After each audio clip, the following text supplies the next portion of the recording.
data, system and risk. Actually the course contains 3 different portion. एक आपको मेरी introductory video मिलेगी जो आज मैं दोबारा ग्रुप पे अपलोड करूंगा। मुझे एक एक चैप्टर का डेप्थ देने की अभी ज़रूरत नहीं है, वो मैं दे चुका हूँ और उस वक्त लोगों को पता भी नहीं होता। जैसे अभी आप लोग बैठे हुए हैं या ऑनलाइन बैठे हुए हैं, ये समझ रहे हैं बस बुक उठाएंगे और पढ़ना शुरू हो जाएंगे। टेक्नोलॉजी के सब्जेक्ट ऐसे नहीं होते, पेपर का स्ट्रक्चर बिल्कुल डिफरेंट होता है।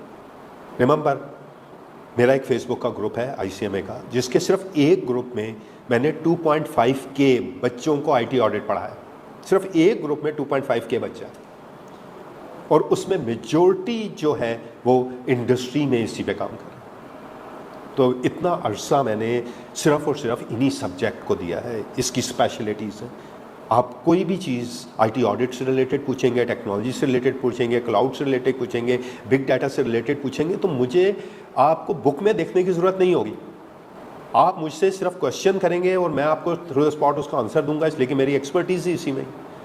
सो एक्चुअल कोर्स के 3 कंटेंट हैं, data, system and risk. Data की वेटेज कितनी है? 35 से 45, ज़्यादा system 30 to 40 and risk 20 to 30। तो एक्चुअली हर एक पोर्शन से आपके डिफरेंट वेटेज होंगे। बहुत सारे लोगों ने, बहुत सारा मैं देख रहा था, लोगों ने एक्सप्लेन किया, मैंने भी किया। मेरी एक वीडियो है तकरीबन 40 मिनट्स की, आप देखेंगे मैंने उसमें 10 चैप्टर, फिर एक एक चैप्टर का आप डाटा में क्या है, डाटा एनालिसिस में क्या है, सिस्टम में क्या है, क्लाउड कंप्यूटिंग मैंने दे दिया, वो दोबारा मैं रिपीट नहीं करूँगा आपके। अच्छा, मैं आज फिर अपने इसी ग्रुप पे दोबारा वीडियो अपलोड कर दूँगा। इन्हें कहूँगा कि आपको लिंक भेज दें ताकि आप मेरे वो वीडियो जिसमें मैंने एक एक चैप्टर की डिस्क्रिप्शन दी है वो आप एक दफ़ा फिर देखें, ठीक है? इसलिए कि वो मैं कंप्लीट रिकॉर्ड करवा के देख चुका हूँ, दे चुका हूँ, यूट्यूब पे भी चल रही है, तो आप उसको देख सकते हैं आपके। तो उससे आपको एक कम्प्रीहेंसिव नॉलेज मिल जाएगा कि आपने किस तरह से वर्क करना। Actual if you see the book, या मैं ओपन कर लेता हूँ आपके लिए। हमारे पास टोटल कितने चैप्टर्स हैं? That is 17। Remember the 17 chapter. इन चैप्टर्स में डाटा, डाटा एनालिसिस, ठीक है, big data, DBMS, data normalization 6 chapter data से रिलेटेड है। IT system, architecture, emerging technology, artificial intelligence, strong, cloud computing, blockchain, fintech, clear, सब कुछ हमारे पास सिस्टम से रिलेटेड। रिस्क हमारे पास है, साइबर सिक्योरिटी रिस्क बहुत। देखें, सबसे इम्पॉर्टेंट चीज़ ये है कि आजकल जब भी ऑडिटर फॉर्म में जाते हैं, ऑडिट करने जाते हैं, तो एविडेंस गैदर्ड करना सबसे इम्पॉर्टेंट चीज़, इसलिए कि एविडेंस अब पेपर के बजाय डिजिटल मीडिया पे होता है, और डिजिटल मीडिया में आप एविडेंस को किसी भी तरीके से स्टोर कर सकते हैं, कंप्रेस कर सकते हैं, हाइड कर सकते हैं। ऑडिटर के पास स्पेशलाइज्ड टूल होने चाहिए, वो टूल होने चाहिए जो डाटा को क्या करें, एक्सट्रैक्ट। क्लियर? तो हम आपको ये बताने जा रहे हैं कि आपके आगे आने वाले दिनों में जो आपकी फील्ड होगी, आपका बेस ही हम कैप 3 से किसकी तरफ बनाने जा रहे हैं? IT ऑडिट का। फिर ICAP वाले पावर BI भी करवा रहे हैं आपको, डाटा एनालिसिस के भी कोर्स करवा। इसका मतलब है वो आपको IT ऑडिटर ही बनाना चाह रहे हैं। अब IT ऑडिटर की कंप्लीट सर्टिफिकेशन है, सिजा उसकी सर्टिफिकेशन है, और ये छोटे छोटे जो हम करवा रहे हैं वो उसके क्या है? कंपोनेंट है। जब सारे कंपोनेंट को आप गैदर कर लेंगे हर कोर्स में, तो आप जाके एक सर्टिफाइड के लिए कोर्स करेंगे, पेपर देंगे, अप्लाई करेंगे, and you become the certified information system auditor. Done? सिर्फ यही नहीं, कोर्स में ये हमारे, मैंने एक एक चैप्टर को डिस्कस कर चुका हूँ। सिर्फ यही नहीं है, if you see that is very very very important, the people ignore that one. The 4 different topic, like हमें कोबैट देखना है, control objective of information technology.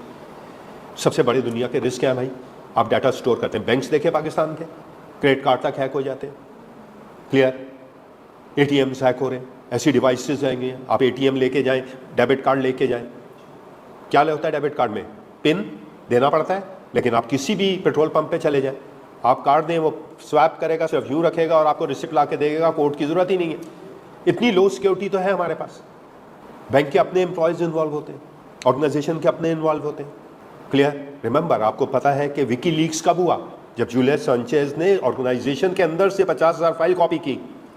तो आपको सिक्योर इन्वायरमेंट चाहिए, कंट्रोल ऑब्जेक्टिव चाहिए। हम आपको बताएंगे कि रिस्क क्या होते हैं और उसके कंट्रोल क्या होते हैं। फिर सबसे अच्छा काम जो ICAP ने किया वो टॉपिक्स हैं जो दुनिया में आजकल ज़बरदस्त चल रहे हैं, जो क्या है? ISO 27.1, 27.2, 27.5 रिलेटेड टू सिक्योरिटी, ये हम आपको डेप्थ में पढ़ाएंगे। फिर क्या है, स्टेट बैंक ऑफ पाकिस्तान की रेगुलेशन, क्लियर। फिर क्या पढ़ा रहे हैं हम, legal framework of cyber crime and digital security. लोगों को पता ही नहीं है, अगर कोई आपका फेसबुक हैक कर ले तो क्या करेंगे आप, क्या करेंगे, फ़ोन शोन कर रहे होंगे, सर बताएं सर कैसे वापस आएगा, नहीं, कहाँ रिपोर्ट करेंगे, कहाँ रिपोर्ट करेंगे, थाने में चले जाएंगे, yes, clear, yes, we give you the awareness. FBI की वेबसाइट है, अगर आपको कोई क्राइम नज़र आता है आप डायरेक्टली FBI पे जाके अपनी क्राइम पोस्ट कर सकते हैं, वो आप अपनी कंप्लेंट पोस्ट करेंगे, वो आपके पास आएंगे, ये साइबर क्राइम कह रहा है।